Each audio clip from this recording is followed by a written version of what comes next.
Voici une très belle exposition sur l'expressionnisme abstrait. Elle fait le tour de l'Europe et vient de s'arrêter au musée Guggenheim de Bilbao, de Mark Rothko à Jackson Pollock, en passant par Willem de Kooning. On explore un courant apparu à New York en pleine crise de 29, qui s'est renforcé après la Seconde Guerre mondiale, dans lequel la peinture est une expression de soi-même et une énergie vibrante, à découvrir par les amateurs d'art moderne et abstrait, dont fait partie Sabrine Kasbaoui. Après Londres, c'est dans l'écrin du Guggenheim de Bilbao que les stars de la peinture américaine des années 40-50 s'exposent en ce moment. Jackson Pollock, Robert Motherwell, Barnett Newman, Mark Rothko. C'est un festival de chefs-d'œuvre et l'occasion de redécouvrir un courant artistique dont le nom affole encore les caisses enregistreuses du marché de l'art, l'expressionnisme abstrait. L'expressionnisme, c'est une tradition qui remonte très loin en fait en histoire de l'art, mais qui peut renvoyer peut-être plus directement à l'expressionnisme allemand de l'époque, disons, des années 1910 et de la Première Guerre mondiale. Donc c'est une tradition picturale qui met l'accent sur l'expressivité de l'artiste, sur des couleurs qui sont souvent violentes, des coups de pinceau qui sont visibles, qui sont dynamiques et qui expriment l'intériorité de l'artiste. L'expressionnisme abstrait, une simple étiquette donc, mais qui réunit toute une génération d'artistes aux styles variés et parfois même éloignés. Principalement new-yorkais, ils cherchent alors à trouver de nouvelles formes plastiques. Il faut davantage rechercher l'unité dans l'appartenance à un milieu new-yorkais d'après-guerre, un milieu intellectuel, artistique, un milieu de galerie aussi. Ces jeunes artistes avaient vu Picasso, ils avaient vu Matisse, mais ils connaissaient aussi ce qu'on appelait l'art primitif. Dès 1940-41, on voit un grand nombre d'artistes de la scène d'avant-garde française s'exiler à New York pour fuir la guerre et l'occupation de Paris. Et en l'espace de quelques années, on va retrouver à New York André Breton, Fernand Léger, Salvatore Dali, Max Ernst, Marcel Duchamp bien sûr, et bien d'autres. Avec la Seconde Guerre mondiale, New York devient donc la capitale des arts. Un véritable melting pot d'influences où les artistes vont trouver une source à leur propre recherche.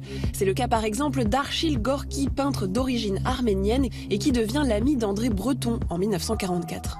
Il a développé un grand intérêt pour le cubisme et le surréalisme et a réussi à fusionner des aspects de chaque courant en créant quelque chose de totalement nouveau et complètement différent.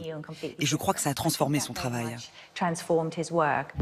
Les expressionnistes abstraits ne vont pas seulement puiser dans l'histoire de l'art, les théories de l'inconscient, elles aussi vont nourrir leurs travaux.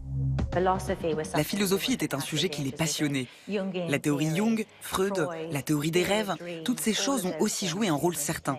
Ils ont tout absorbé et évidemment, c'est ressorti dans leurs œuvres. Et dans un tout autre style que celui de Gorky, Mark Rothko cherche lui aussi à ébranler notre inconscient. Il compare ses œuvres à des façades, ce que je pense être un terme très intéressant car il y a cette idée de cacher et de révéler en même temps. Et il y a cette dimension spirituelle dans les tableaux de Rothko, comme s'il y avait quelque chose à l'intérieur que l'on ne voit pas, mais que l'on ressent. Une sorte de lien émotionnel. Quand il parle de son œuvre, il dit qu'il ne s'est pas consacré à un seul sujet, mais que tous les sujets comptent, la tragédie, l'extasie et le destin. Jackson Pollock, lui aussi, le père des fameux drippings, s'est intéressé à l'écriture automatique. Il était intéressé par cette notion de dessin automatique, puisque ça permet d'exprimer nos pensées les plus profondes, notre subconscient.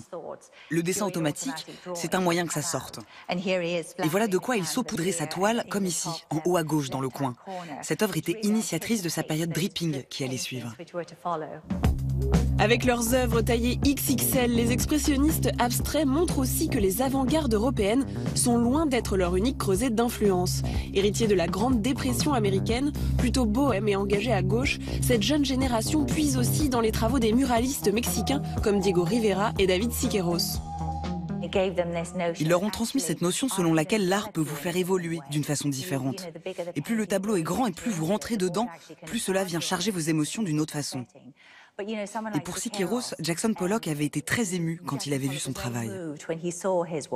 Cette pratique du all-over qui consistait à couvrir une très grande toile de peinture eh bien, il fallait la relier à la conquête de territoires américains, la conquête de l'Ouest, les grands espaces.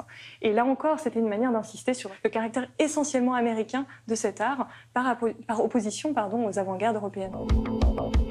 Un art américain ancré dans son territoire et dont le marché va exploser dans les années 50 avec la croissance des États-Unis.